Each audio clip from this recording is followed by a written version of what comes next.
Hello guys, welcome back to our channel ভাইগসি vlog. আমি গেছিলাম দমদম সর্দির বাড়ি। আমরা সবাই প্ল্যান করছিলাম সবাই মিলে ওয়াটার পার্কে যাবো। সর্দি বাগনাবাগি সবাই মিলে প্ল্যান করছিলাম ওয়াটার পার্কে যাবো বিহাইন। তারপর আমরা তার বাড়ি দিয়ে ওয়াটার পার্কে যাওয়ার শর্টকাট রাস্তা আছে, তো আমরা এদিকে যাইতেছি আইটেটটা। আর যদি অটো পাই তাহলে অটো দিয়ে যাবো। তারপর আমরা যেছি অটো পাই, মানে অটো দিয়ে কম কি, মানে অটো কম পাওয়া যায়। তারপরে ওই আমরা লজ্জা পাইতেছে, আমি ভিডিও করতেছি যে লজ্জা পাইতেছে। তো আর আমি অন্য বুঝেছি অনেক দিন গেছি, তো অন্য খাইছি, সবাই মিলে যাইতেছি। তারপর খাইলাম করতেছি। তো তোমরা দেখো।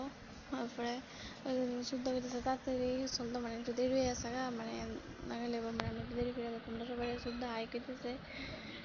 তো আমরা সবাই মিলে ওয়াটার পার্কে যাইতেছি।